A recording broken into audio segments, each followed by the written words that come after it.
Hey everyone, we have a little bit of news um, regarding the new summer units.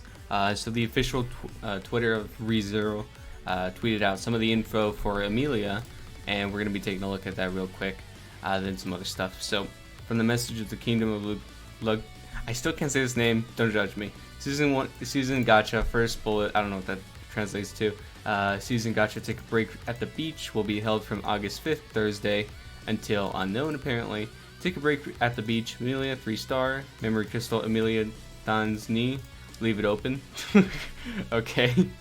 So yeah, we have at least 2 confirmed banners at this point, because I don't see them putting Emilia with a new memory on the same banner as Betty with the new memory.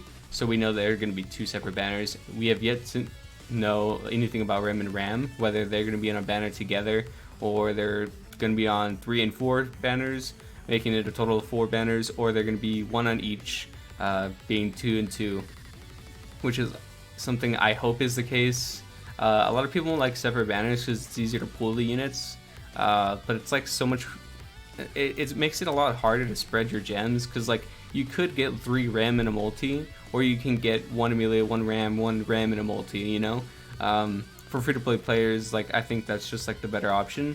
But I do see the appeal definitely in single banners where you can just pull your unit and again get that 3 in 1 multi, and you're instantly at like bronze or silver, whatever that equivalates to.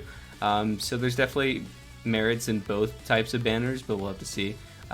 So yeah, we have the full art. I believe this is probably the awakened art for Emilia. It looks way too fancy to probably be just like the normal art. I could probably just double check somewhere like in the VOD or something of the live stream, but I'm too lazy.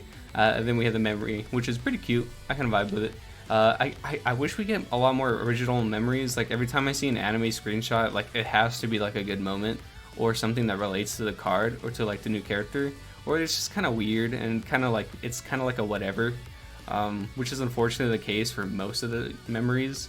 Like the idol one that came with the Valentine's Day, like they don't really mesh together. Like one's idol and then one is clearly Valentine's Day dates. Let me move the mic back a little bit.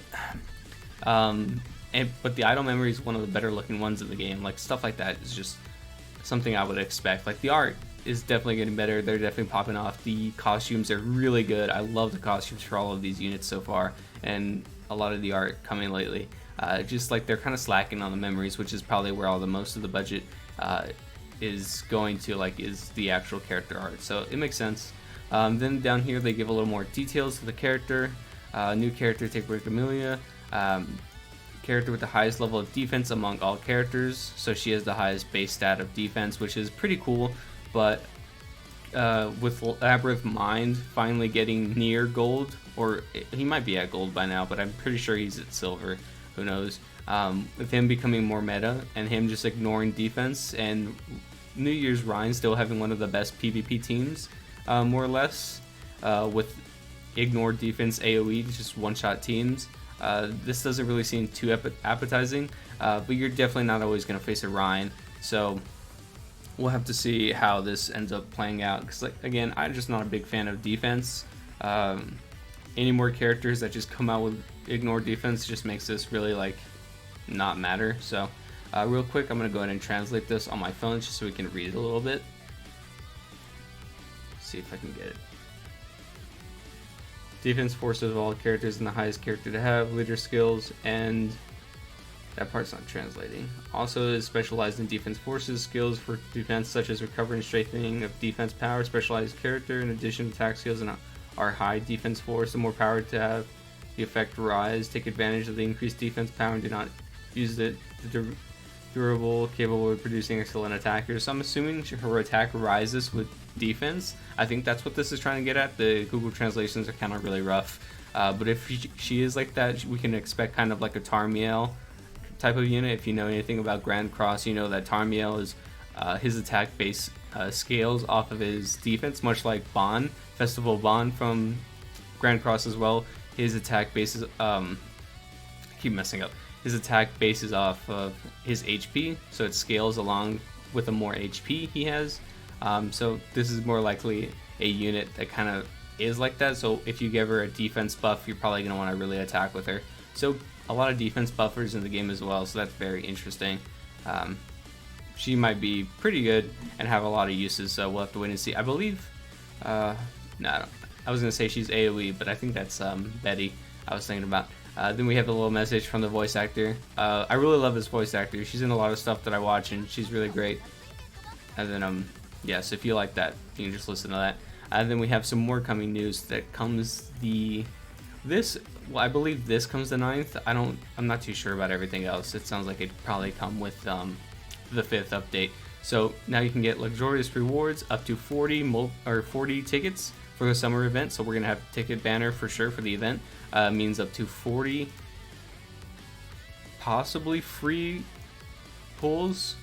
I wouldn't expect them to, say, hey, we have 40 tickets that you can buy in the shop. Like, this is probably the farmable ones, like in every subjugation event. Even though we're not getting a subjugation event, we're getting a completely new event. I'm interested to see how it turns out, so we'll have to see. But apparently there's 40 free tickets, so it's 4 free multis, pretty solid. Up to 3k gems.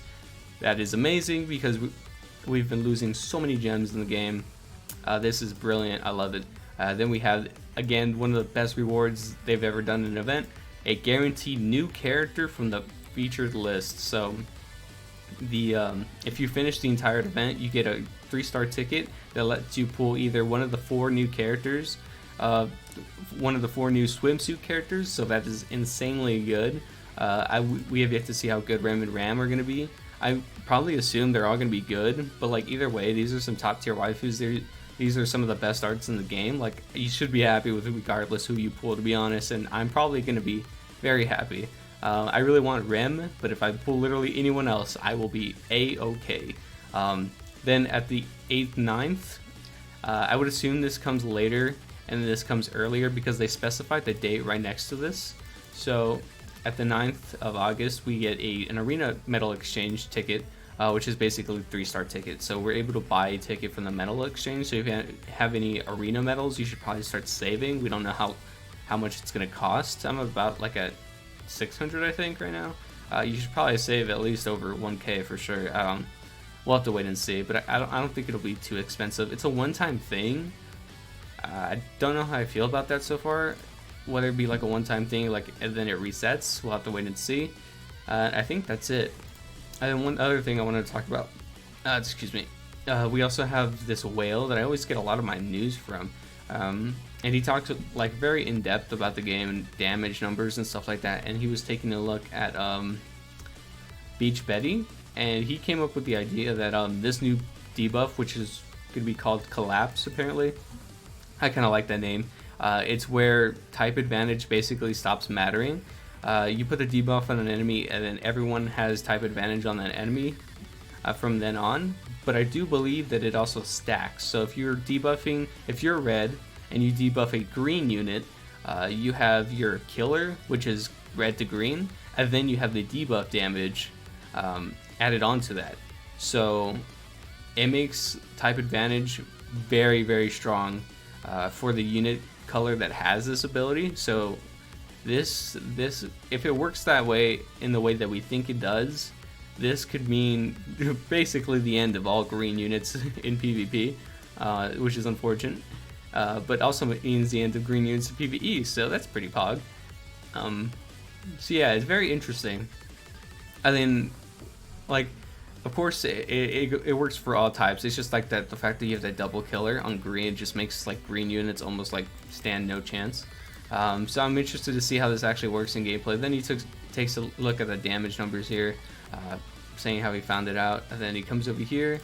Then he says something with Emilia. If the buff activates, only red is a defensive effect. Oh yeah, he said I think take a look at Betty's kit really quick. If she has a defense, yeah, so she has a defense effect, which is buffing Leah. Then she has the collapse effect, which is further buffing Leah, because I think he said Leah is red. Do we know if Leah's red? Yeah, so she's red. She's gonna combo insane with Betty. They're gonna be the most insane pair probably in PvP, and probably in the game for a while, depending on how good this debuff is. So you're giving the defense buff up to Emilia, raising her attack. Then you're giving the collapse debuff on the enemy, which is giving everyone on your team attribute advantage. Then on top of that, you have the type advantage naturally from red to green, which is additive to the buff or debuff. And yeah, you're just absolutely destroying everything in its path. And I can't even imagine what this would look like on Kid Ram, which is like the hardest hitter, one of the hardest hitters in the game, if not the hardest. And she's AoE. I believe this is also AoE, as we can see, AoE. They showcased that in the live stream VOD. So this is looking up to be a pretty insane banner. Already probably threatening Echidna's spot at the top of PvP, because if you didn't know, she's actually at the top of PvP right now. She's insanely good. Everyone's using her as a leader. Everyone's using her in the top 10 teams. Like there's like a handful of people in like the top 100 that aren't using her. It's insane. So yeah, I just wanted to let you guys know that we have some more news on Echidna, and if anything else drops, I will definitely let you guys know. Again, look forward to the banner on the 5th. And I think there was a error in the game where small error, that the ticket banner for the 20 years later tickets was like bugging out or something, so they just extended the banner as consolation or something like that. So yeah, just I don't know if that would apply to anyone, but I just wanted to let that be known. And yeah, so that's gonna do it for the video, and I'll see you guys next time. Later.